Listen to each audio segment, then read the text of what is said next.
Wealthies, welcome back. If you're new here, this is All the Wealth, our Wealth More wealth building channel. And I'm Mical Jeanlys-White, the founder and CEO. And today with me is Tanya Frias, head of wealth here at Wealth More. Wealthies. We are so excited today because we are covering one of our favorite topics, and that is how to raise kid investors, how to share that knowledge, build the momentum, continue your legacy. But before we get up in, I do want to remind you guys that our community free membership is available. Please go to wealthmore.net, sign up for community free, get even more. And if you haven't tried our wealth plan tool, please give it a try. Think of it as the FICO score, but for everything that has to do with wealth. All right, so let's get into it. So, guys, just a little bit about background, right? Both Tanya and I grew up in households where investing was not part of the conversation. But yet we have gone on to have successful careers on Wall Street. And we have not stopped there. We have made a point of teaching our kids how to invest, and we did not wait. We got them involved early. And today we're going to share with you guys how to do it yourself. Tanya, tell us why you think it's so important. Well, investing can seem daunting for adults. So what if we introduced the concept early so that children are getting comfortable learning about the language of building wealth, but also building habits. It's almost like, do you eat your vegetables? It's all of these foundational, very healthy habits that we tend to focus on with our kids so that they grow up to be healthy adults. This is part of a healthy habit that you want to build. How do we get kids used to delaying gratification, get them used to getting into the habit of saving? So the earlier you introduce it to them, the easier it will be for them to implement those sort of behaviors to build wealth when they're adults. Yeah. And I'm so glad that you mentioned the parents because, guys, this starts with you guys. And the data shows that parents, we have some homework to do. Mm. CNBC, and you guys know I'm going to bring you the data. Only 23% of parents with children under 18 are talking to their kids regularly about savings, investing, money in general. Less than 25% of us, guys, which means we're leaving it to TikTok influencers to talk to our kids about money. We have to be the ones to start it. Now, you guys may be like, oh, these kids won't be interested. It'll be like eye roll, mom and dad, leave me alone. Not true at all. Fidelity reports that 68% of teens say that they are interested in investing, but again, their parents are not talking to them about it. So when you guys get this conversation going, we can assure you that you're going to have kids that are ready to talk about it. And we have to be the ones to talk about it because it's also not happening in the schools. The kids are reporting 70% of them wish the schools were teaching this, but our school systems are behind. Some school districts are making progress, but by and large, we need to be the ones to start the conversation. Yeah. And when kids are exposed to other people or platforms communicating to them about money, they're usually being shown what it is to be rich, not wealthy, right? You How to got spend the money, how yes. to have the things that are an indication of you being rich. But being rich is not wealthy. Wealthy is a very different thing. Yeah. And that's what we want. We want our kids to be wealth builders. We want them to build legacy, to build a financial foundation where they can accomplish their goals. That is not thing oriented. It's sort of an idea, Yeah. a way to live their lives and Yeah. their future families' lives. And it's interesting because you're touching upon values, right? So when Mhm. we're not the ones owning the narrative for our kids, framing how they should think about money, other people are doing it, filling the void and teaching them things about money and what it means to be wealthy in a way that we may not agree with. Yeah. Or worse yet, in a way that is superficial, materialistic, image prone, which will have them feeling like that comparison game, right? Like what's happening? How do I keep up? Which is generally not the foundations about having real wealth. Yep. 100%. Yeah. So, Tanya, what was the moment? Like, what sparked you to say, you know what? It's time. Let me start the conversation. I think it was just me realizing that I wish I had been better earlier. The idea that it's funny because we didn't discuss this before. This just came into my head. A couple years ago, when we were moving from one apartment to the next, my son was like, "My God, mommy, you have a whole box of like really expensive handbags." And I said to him, I was like, "Yeah, I do." And he was just like, "You never wear them." It's like, "Well, actually, I sold a bunch of them." He's like, Yeah. "Why don't you use them anymore?" I was like, "I use them sometimes." I was like, "But I think because it's not me anymore. When I was younger and I started in this industry, I felt like I had to keep up Yeah. with other people. And I spent a lot of money on things that didn't mean anything to me. And this is some of the things I spent money on. And that's why it's in a box." Yeah. But one, it highlighted that he understood what the brands were. That meant someone taught him that. That wasn't me. Yeah. Right? And two, I communicated to him that I wish I had been better earlier. And while that was a realization I had at that moment, I had been doing it, sort of Yeah. exposing him to money, investing, saving, all of these Yeah. concepts, having a conversation about money much earlier. Yeah. But that was the reason why I was doing it. Yeah. And to give folks context, your guy is a middle schooler, right? So Well, we're about not to go to high school. about to go to high school, right? That's right. Here we go. But you started with a middle schooler, right? Yes. And I think sometimes people think my kid has to be a lot older before I can start these things, right? I would say for our household, the conversations around budgeting, saving started early. I want to say probably even in that elementary school. And it started with little things like holiday gifts, grandparents giving money or birthday gifts. And, early on, people like to give kids money as well, in addition to whatever physical gift. And we started sort of that notion of like, you have to save. Like, you can't just spend it just because you have it, you shouldn't spend it. But the investing part of it, I have to tell you, Wealthies was just kind of a aha moment from someone else. And this is why I think it's so important for you guys to surround yourselves with other wealth builders, because that shared knowledge goes a long way. But I was talking to a friend, older gentleman, and we were just talking about why certain communities seem to do better at building wealth than other communities. And his feedback to me was that, well, certain communities don't have the bench strength. They don't have enough people that are familiar with it so that they can teach it to the next generation. Now, guys, this is where it blew my mind. This gentleman told me that by the time he and his friends had their bar mitzvah, they all already had investing accounts and were trading. And that he had started investing since he was like 8, 10 years old. Mm-hmm. Now, this is an older gentleman. This is back in the day where stock prices came in the Wall Street Journal, and there were like pages in the back section where you had to go find the stock ticker. But he said that in his community, they had stockbrokers, they had people who were in the industry. So it was just common knowledge. So it's so important for you guys to think about this as like, make it normal. So after I left that conversation with him, I was just blown away. I was like, how can an 8-year-old invest? Like, this is not true. But I didn't leave it at there. I was like, well, let me try it. And I started to introduce the conversation with my guys. And it also happened to be that time during COVID. So we're all home doing remote learning. I could turn on CNBC and do real day to day teaching of it. And they got it. It was not nearly as hard as I thought it was going to be. So I want to share that with you guys. It was just a matter of teaching them like some basic math concepts, like showing them you own this. Here's how you get a return. But I was blown away that these kids could get it and pick it up and relate to it right away. So I share that with you guys so that you guys can realize these kids can learn it and they get it, and it's not as hard as you think. Yeah, when you think about when you start when they're younger, Zachary had gotten a gift when he was super young, maybe around 4 or 5. It was like this electric piggy bank, and it Yeah. would count for him. So he would learn, he understood like the more I add to this thing, the Yeah, more it it goes up. grows, right?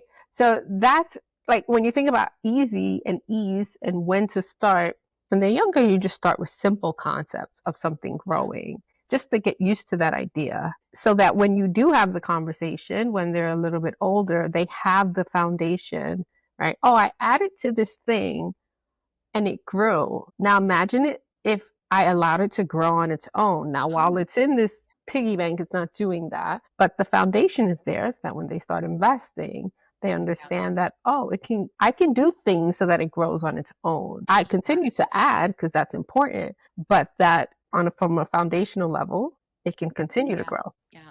And we should definitely share with you guys the data around this, right? Because there's actual real outcomes to you starting early and teaching your kids the value of saving, budgeting, and investing. Schwab did a study and they found that parents who regularly talk about money while raising their kids are 3 times more likely to be financially literate by 25. Let that sink in, guys. They are 3 times more likely to be financially literate. That means your job gets easier. For those of you who are like looking at your kids and wondering, hey, when are they going to get off the payroll? This is it. That's a different problem. This is this helps you get them off the payroll because they will understand. This helps them budget. This helps them to fly and thrive. So there is a bonus for you parents who take it on. You will not necessarily have to worry about them staying on the payroll. They may not move back in. They may not be as reliant on you down the line. So there are real returns on your own investment by getting them financially literate. Yeah, and this, I mean, I would say, like, even when we throughout this whole episode, communication, right? And having the conversations is the most important piece.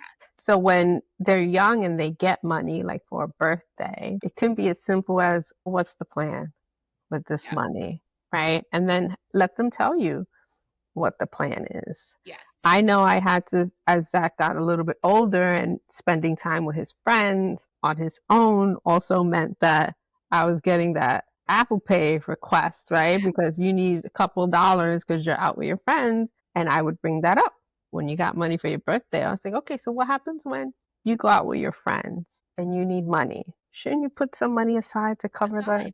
in the future?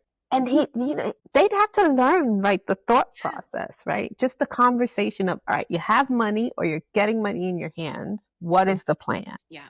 Yeah. It's so important to start teaching these habits early. And we wanted to give you guys like some practical tips, right? We wanted to give you how to get started because sometimes it feels overwhelming. And we also wanted to make sure that we gave you tips that were age appropriate.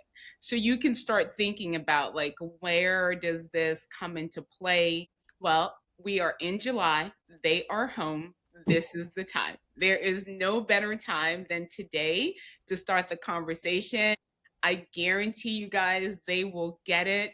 And you guys can come back and drop the comments on this episode. You guys will thank yourselves for doing it, and they will thank you guys. But let's start with the 5 to 7 year olds, right? I think anything before 5, hey, you can go for it with the piggy bank, but I don't know if so much of it will stick. So we kind of start with the 5 to 7 year olds, right?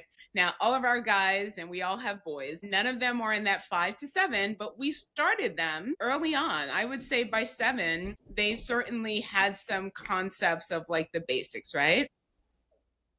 Yeah, they had the concepts of the basics, but also Zach used to just walk around with like wads of cash, right? Yeah. Because it's a visual thing. They Yes. get to see something. They're at that age. It's just the idea of, oh, I'm getting more and more of something and it Yeah. has value, right? So getting them used to sort of the concept of you get this thing, Yeah. holding on to it.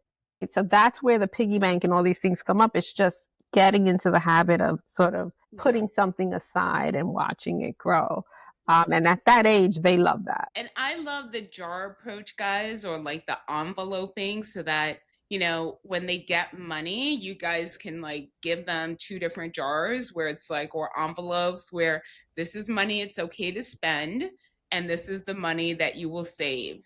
And to Tanya's point, getting them into the habit. So if it's a birthday gift and it's $100 or it's $50, having them just separate the two. You can use half of this money to buy things you want, but the other half you're going to save. Like just that simple like habit and creating the contrast between this is for spending, this is for saving. Get them into the habit of when money comes in, it has a purpose. One is for spending, the other is for savings. An indication of how you know if it's working is if you know that they're saving and then you guys go to the mall or something and they want something and then they'll be like, "Oh, well, mommy, this costs $10." And I ask them, "Well, you have money." Yeah, No, that's my savings. you got it. And then you as a parent say, "Well, I guess you got to save a little bit more to get this thing, right?" Absolutely. Right? Absolutely. And it starts to create that discipline Mhm. around deferred gratification. Yep. We want young people, adults to understand that it's okay to need to save a little more to get to the point where I have enough to make a certain purchase. And it'll also help you guys down the line because we'll get there once your kids have access to things like credit. So they're not abusing those products because that's Yep. coming down the line. So let's talk about that 8 to 12-year old, right? I have one right in that range. And this is where I think you guys can start the conversation. You're getting into that upper elementary, into middle school. This is my favorite. This is when you start teaching them how to put their money to work, right? My guys will tell you lazy money does not serve you. And we started teaching them what is investing right around that time. Yep. It's an important time. And they are surrounded by all types of things and brands. And it's actually not as hard as you think because a lot of the things that they use and love are publicly traded companies. Yes, yes. They are. And guys, this is where you guys can start to do two things, right? I think it's so important where you just explain to them what does it mean to invest, right? What are you trying to gain from investing? And we talked about this and thought the easiest way is to anchor the conversation around you're looking for a return. Mhm. You're looking for if I put $1 into something, can I get back $1.10 or $1.15 or $1.25? Can I grow my money by investing it? Like that simple math will start to cement the idea of what does it mean to invest and what is the goal of investing, right? They are trying to get a return. They are trying to put their money to work. And I always love this framing for my guys, which was imagine your money is out there working for you. Like Mhm. you're sleeping, you're resting, and your money is out there like a little like worker bee working for you.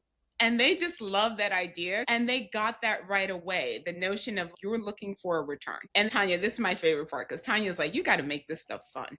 It has to be. Tanya is all about making sure you bring in the stuff they like. And I couldn't agree more. Like, they're going to be far more captive if you're talking about, Xboxes and Nike and brands that they love because now it becomes personal, right? Yeah, 100%. I mean, I remember when we first opened an investment account that he participated in was at this age, around 8, 9-ish. And um, I let him pick companies, right? And we went through this sort of research process. And, this age range loves Roblox. And Roblox, he yes. was adamant about Roblox. I brought up Apple, and he said, no, No, not Roblox. Apple. And I said, why not Apple? He was like, because Apple's trying to steal money from Fortnite. I was like, can you know this? Okay. They know more news than we They give them know. credit. Exactly. Let them have. Now, mind you, if this is a decent amount of money, you may, as a parent, want to say, hey, I'll let you pick the names for half or whatever and put them in an index fund because you're worried about diversification. You don't want them to lose money. You can do that, but definitely have them participate because they will surprise you Yeah. on what they know and what's important to them. And also have a conversation. The other part of the conversation was, what do you think this company is doing that's going to make the value of the company go even higher, Yeah. right? And if they don't know right away, you can go through the process of, all right, Yeah. let's see what this company is doing right now. Yeah. Have them participate in the picking, but let them start with the companies that they know and Yeah. have some sort of affinity for because of these are the things that they like. Yeah. This is a great one because, to that point, having Zach look Roblox up, and guys, it has never been easier to look up any Uh-huh. company than now. This is no longer flipping through pages of the Wall Street Journal a day later on information and stock prices. You can go and pull up any stock ticker and sit with your child and look at the chart. That visual is so powerful for them to see, like, what does this stock do in the last year, in the last 3 years, the last 5 years? I guarantee you guys, you can go on any, just Google Roblox, Apple, Nvidia, Nike, any stock that your kid is interested in. Sit with them and look at the chart because that anchors them on returns. And if that chart is going up, up, up, that is the visual of the returns. And if that chart is going down, down, down, that tells them, hey, what do you have to believe that this stock will then reverse course and start going up? And that visual is so powerful. Kids understand up, down. Is my money going up or down? And you start at this age of 8 to 12 to just show them, like, you're looking for returns. You're looking for these positive signals that this will return your money. Yeah, and think about what that exercise is like. What is it teaching them, right? To have what is their story about their investment? How valuable it is for them growing as they get older, right? What is your story for any decision that you make in the business world, right? We have to tell our story all the time. But at that age, right, it's not just numbers. What are these numbers saying? Yes. Right? How Yes. important is for them to develop sort of these skills of understanding, comprehension, and also the math behind it? Yeah. What are the fundamentals behind it? And this is how you You get got it. them exposed to that exercise early. You got it. Like, just, and the visuals are so powerful. They can be a little overwhelming, but just normalizing looking at these charts, right? It's just a simple picture. And is it going in the right direction so that they can have conviction? Like, hey, how do you feel about Roblox once you look at that chart? How do Uh-huh. you feel about mom wanting you to buy Apple? And you can look at these two charts side by side and see the percentages and start to teach them how to, like, compare, right? Like, these are concepts your kids are already learning in school, like Yep. comparing things. And now you're just bringing investing in as like similar concept with similar frameworks for them to start to understand. And now I get this, my favorite part, when we start getting them to actually invest. So if you've got a 13 to 16-year-old, this is the time. And you can certainly start earlier. You might have a little one who's like, I'm ready to be the next Warren Buffett, and they want to go deeper and understand it even more. Go on that journey with them. There is by no means like, hey, you have to wait for these stages. If your kid is more interested and wants to do more, by all means, lean into it. But the 13 to 16-year-old, this is the time. And it's never been easier. Be it companies like Greenlight or Goal Setter, you can go ahead and open an account. Your kid will have access to that account right on their phone, and they can actively look at their investments. They can see that. I mean, there's no more popular time in this house during the summer than opening bell and closing bell. And for those of you who are not familiar with that, but that is when the markets open and close, and your little young investors will know that because they may want to trade and they will be like, hey, the market's open, or hey, I got to get this trade in before the market closes. Yeah, and that's the activity of actually doing, Yes, right? Getting into the habit of taking action for building wealth. It doesn't sound like it's a big deal, right? But it is. It's a very big deal. You get them used to this you got it. early. It's a major milestone. You're right, Tanya. Now they are going from learning, hearing about these things in abstract context, till now I'm doing it. I have to make a decision, Uh-huh. right? And this is where we're like, should we push them towards an index fund and being diversified? Or should we let them pick individual stocks? And the answer is they can do both. We just want to get them started. And we did ask the little ones in our own home, what's your take on it? And I'm happy to share some of that feedback. My youngest was like, have them start small. And his take was, if you're afraid of losing your money, when you open that first account, start small, watch it, see what happens before you put more in. And I thought that was brilliant advice because that's what we tell even adults who are Adults, yep, who've never done it before. Then never done it before. it's not a different mental exercise. It's the exact same mental is at this age that you will go through when you're older if you've never done it before. You got it. And I love Zach's insight. What did Zach tell you? So Zach is interested in the sort of stock index investing that we have him participating in, but he also likes collectibles. So Nice. he said, talk about the feeling you get from watching your investments grow, Yep. like checking in, logging in, and seeing the value of the movement. He Yep. also collects Lego sets and Pokemon cards. And this is something I told Mical, I didn't even know that he does this, but he said, oh, I Yep. check the value of my cards and my I sets love it. regularly. I And love he's it. like, because it's so hard to put money aside, right, to invest in these things because there's things you want right then and there. He's like, but it also feels really good when you do it to see how these things have Yeah. grown over time. I love that, right? Because that's engagement. The Uh-huh. fact that he is like, I want to know how my money is doing. I want to keep an eye on my investments means that it is now just what he does, right? Uh-huh. It is just so normal for him that be it his investments in the stock market versus his investments in collectibles, he's looking for a return Yeah, and he's watching his money.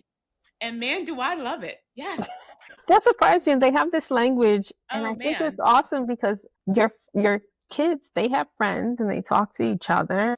And isn't it awesome that maybe this information gets, shared with other kids and they become I interested? just love it. And you know, when I love it, I got to put the confetti out. I just love it because my youngest will also tell me that he is the only one in fourth grade amongst his friends that are investing. And I tell him, well, it's time to create a club. Let's create a kids club and get your other friends investing because you should surround yourself with other like minded people because that will also help you to stay on track financially. Before we move off this age group, because we were also talking about other tools for this age group, right?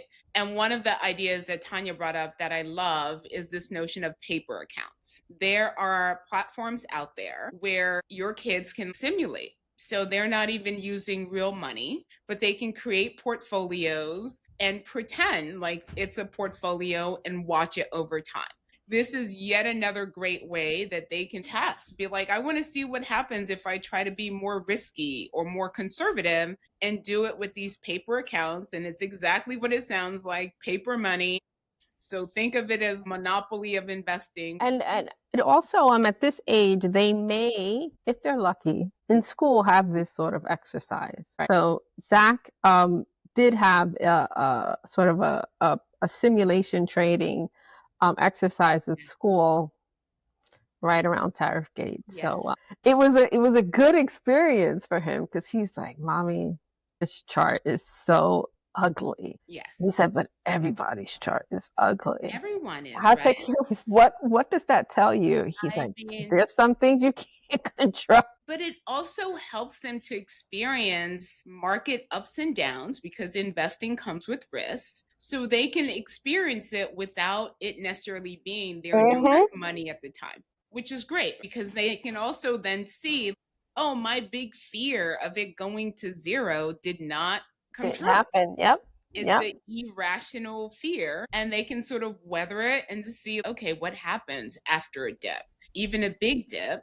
And of course, they'll see some of that historical data. Yeah. It's interesting. And I also asked him, I was like, did you learn anything from this financial literacy little program? He's like, no, because we've been doing this for a while. Because we're doing He it was at like, but it was fun to do it with my friends. now, parents, this is where it's going to get interesting. So now we're talking about 17 to 21-year-old, and now your kid has a little more, we'll call it financial freedom, decision making. They're in charge. They may have Mhm. a summer job. They might be working while they're in high school, in college, and they want to do more things. And you're not as involved or as in control over what they do with their money, and they're now stepping into a little more autonomy, ownership for it. And you might have to take a deep breath because you may not agree with some of these decisions. How do we help parents as this shift happens? Because it may feel like, what happened to all the great things I taught you? Yeah, 100%. Like when we went through this, sort of our plan for this show, and we wanted to talk about the things to do. And I told you this is the toughest time. And Yes. when I talked to Zach about this, if we got to 17 and 21, he said, first thing he said was, yeah, that's when it's going to get hard. Because now I'm not in the nest, right? Yeah, And I am now with my own peer group, and we're trying to navigate this together. trying to navigate life. So then it's almost like going back to basics for them, but Yeah. they're in the decision maker Yeah. seat, right? The needs and wants are going to have a real conflict because the Yes. needs are going to become real needs. You're talking about this is the age where they're off probably, by 21, they're in college. Things have to get paid for. So You got it. how is it going to feel to make the Yeah. needs decision over the wants decision becomes Yeah. even tougher because we're not making it for them. You If, got it. if we've done a good job, they understand it. They've gotten into the habit, so it doesn't feel as stressful or negative when they have to do it. But as a parent, you gotta let Yeah. them do it. And this is where, just think about it, guys. When you were at that age, this is where you want to go on spring break. You Mm-hmm. want to go hang out with your friends. You want to do a bit of partying. You want to spread those wings, and it comes with a price. And you also probably have a bit of, I don't want to be left out. My friends are Yeah. doing this. I want to get a car. I want to do certain things. And it comes with big money outlays. And you also may, depending on the situation when they are in school, or if they don't decide to go to Yeah. college, but they have a job, they're Yes. paying for rent. There are things that they have to pay for. Yes. They'll have to make some tough decisions Yes. and hopefully not running to mommy and daddy.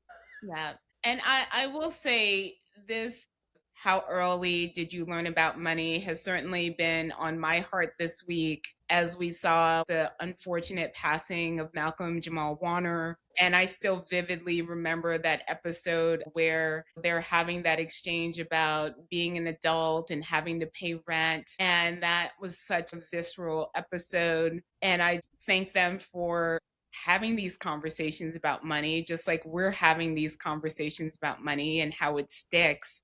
But this is a big part of adulting. And the sooner we start having these conversations, your kids will be better off. Yeah, and it's amazing how that show, we Yes, learned so such much we from that did. show. Like So many I episodes. too many. But when we go back to what we were taught and weren't taught as kids, I remember the big thing was save your money. Saving. Yes. But no one told you how. How? No. There were no real conversations. It was You just got a it. statement. So yes, no. I taught my kids because I told them the saving is important. Yes. And we How need do to you talk about the other part because your kids are not going to build real wealth. We want them to have those foundational things about savings and having money set aside so that they can invest. But we saw this within our own household that money stayed in low interest, paying checking accounts or savings accounts or even CDs, and they were not being put to work and getting the kind of returns that you might see in the market, and it was a detriment to building wealth. So, as you guys are out here working hard to build wealth, we want your kids to be good stewards of that transfer of wealth. good stewards? And also, I remember having conversations with people my age as we got older, and them telling me how much money they had in their bank account, checking account, Yeah. Yes. And I would ask them why. Why? That money should be at And work. it should be at work. But I also realized, which is a topic for another episode, is it was coming from a place of lack. It's a security blanket to have this amount of money, You got it. not working, by the way, which doesn't help you in the long run. But how do we have our kids making good financial and wealth building decisions out of a approach of abundance, You growth, got it. not out of fear? Not And out I of think that, so how many people do you think of in your age group, friends, family, who have sort of, yes, money has grown, but it hasn't grown because they invested, it's grown because they were scared yeah. Yeah. and limited I growth. definitely feel that the more you talk about it, the more you bring it up, proactively. I know that once I got my guys investing, I was calling all of my friends to be like, guess what?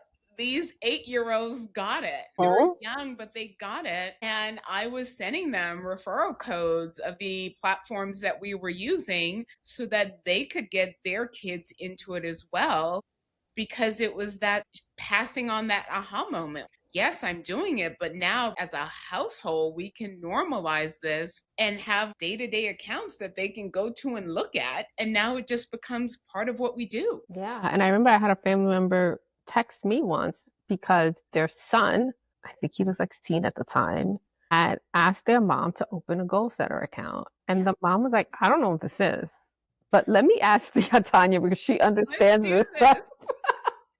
Let's And do it this. was a learning exercise for both of them, but it was her son that said, Yes. hey, I want to do this thing. That mom had no, she, No do I even awareness. trust this? Like, you buy stocks. Why would Yes. you do that on your phone? Well, we can tell you why. Yeah, And it's actually a great it's actually transition because amazing. it matters, right? And another little fun fact for you guys, but if you invest $1,000, let's say for a 10-year-old, it could be worth well over 13,000 by the time they're 50, just by having a 7% annual return rate. And for those of you who maybe are thinking about having a family, you should also be aware of one of the outcomes of the big beautiful bill is that there are now Trump accounts for children born between 2025 and 2028. There will be $1,000 put into an investing account for children born during that time frame to get them started. Which is awesome. Except, but I Fantastic. want you to focus on one thing. Yes, It's just the account and the dollar amount. You you gotta have to do invest it. something. Yes, You gotta do you something. must invest it. And this Yes. is why we also wanted to bring this up. This is a nice start, guys. And if you Mhm. weren't aware of it, because, there are a lot of things in bills and maybe this one didn't pop for you, this is a nice start. This means from day one, your little one has an investing account and it's motivation for you to get involved and start thinking about it. And there's a bunch of other perks to this account. Family members can put in, you can continue to contribute. What a wonderful foundation to get started. And I know for some of you who are like, oh, but I'm thinking about strollers and diapers and all this other stuff, but it's also a great time. And it's the government putting $1,000 to get you started. And wow, is that good news? I mean, I would have taken that if it was available back then. Oh, I would have loved it. I would have loved it. But this is awesome. It's so good. You already It have the is a account open. great start. It's done for you, and it is a great way to start the conversation. I mean, imagine from day one, your little one has an investing account. I Mhm. mean, that's such good news. And if you are just hearing about this, please dig a little deeper. If you know someone who's has a baby, has one on the way this year, coming next year, like pass it along, remind them that they have a nice starter account to go with. Yeah. Yeah, It's a nice little surprise. I would have liked. me too. Maybe they'll make it retro. Yeah, no, a little too late. Might be a little too late. But I want to go back to that 17 to 21-year-old. They will have competing interests as they go through this adulting phase. You may need to be the one to remind them, to encourage them to go back to the basics, to make sure as they're getting these first jobs to have a plan for budgeting, saving, and putting something aside to invest. For those who may have jobs that have a 401k, making sure if there's a match that they certainly take the match. But this is that transition period where you're trying to just kind of reinforce this. And now teaching them you're on your own or you're getting ready to be on that path. Let's not forget the basics. Now's the time to start putting those foundational things in action. Right? And even having check-ins. How you doing? And things happening in the market is a great way to start the conversation. I saw this in the market because we got used to looking at charts and we're used to talking about what's happening in the market. It's a great way to restart the conversation. Did you see the market's doing this? Hope you're investing. Hope you're Yeah, and still another contributing. thing, yeah, we had, I don't know if you mentioned it, but normalizing having things like CNBC on the TV so that they Yes. hear the conversations. But Mhm. one thing, if they get used to getting in the habit of looking for and listening to that sort of information, it changes their feed. It changes the Yes. information that pops up on their phone, whether it be YouTube or TikTok, or I mean, there not every person talking about finances is someone that I want my kids to follow, but just the news of investing. What's going on with this company as opposed to the other, right? The way we receive information has changed so much over the years. Now, you mentioned your friend who had to go into the news. This information was not readily available to them. You Old actually have paper. to buy the newspaper, go to the Buy back, the info. right? Yeah. And then think about it. You had to call somebody to execute it for you. Yep. You could not just go buy that stock on your own. Think about all the steps involved and how much accountability you had to have to get it done versus you can go to Greenlight or Goal Setter, get an account for your kids, start them small. Go on Yahoo Finance, go on CNBC, go on Bloomberg, get into the habit of just like looking at these charts and getting familiar with that little picture up, down, and Mhm. returns to anchor the conversation and just make it a regular part of what you talk about. So that when they get to this age, the information is coming. Nothing new. Guys, we gave you a lot, but I want to bring this back to here are the 5 things you should do to raise good, smart investors, financially literate people, which has to be every parent's goal successful, good, functioning adults that go off into our society and do great things. Number one, normalize the money conversations. Just start having them, the sooner the better for those of you, because your kids will have Trump accounts. You can start right away. But certainly by 5, 7, just getting into these budgeting conversations, growing that into examples about investing, ultimately getting them investing on their own accounts. And then as they get into that young adulthood, continuing these conversations. The second thing, real examples. Yes, indexes might be diversified, good, steady things, but make it stuff they're interested in. People are going to engage more if they're interested in things. Yeah, Yeah. very much so. Especially kids. Attention span is kind Especially of short. kids. It's way more personal if they had a hand in picking it, they care about it, they want to watch the news on it, they want to be involved. Third, you got to actually put it in practice. You have to open one of these accounts, get them doing it. Maybe you do a little bit in the live account and you do more in the paper account, but just the idea of doing it goes a long way. Number 4, regularly investing and building that habit, even when all of those competing interests start to kick in. And then our favorite one, keep learning. Keep learning together. Remember, we will start introducing into these concepts, but the array of investments You got it. change and evolve over time. So their interest in what they want to invest in will change over time as well. There may be things that are new to you. So you may be learning from them. Yes. I love this one because when we look back, there are investment products in the market today that were not there 10 years ago. Listen, Index funds, that's a newer concept. Target day retirement funds, newer concepts. Crypto, a newer concept. Stable coins, a newer concept. There's a whole debate happening around whether or not we should bring private equity investments and private credit debt into Ks. So all these great conversations are happening around money. There's just a ongoing opportunity to just keep learning together. When I think back to that older gentleman and the impact it had on his community, they had more people who knew these things. They had more people they could go to, and they were building these circles of knowledge, because transferring wealth is not just about transferring the money, is also about transferring that rich knowledge, and they could just continue generation after generation and continue to build wealth. And that's what we want for you wealthies. We want you guys to build the confidence as the parents, share the knowledge with your kids, create other circles of kids and adults that are talking about money. We talk about this all the time. That community impact pays off. Very Tanya, important. anything else you want to leave our wealthies with? I mean, no, have the conversations. Yes. Your kids will surprise you. Yes. They will thank you. They will thank you and they will surprise you. Yes, because we are proud mamas of young investors. Yeah, young investors who at this age sometimes teach us a couple things. Yes. They sure do.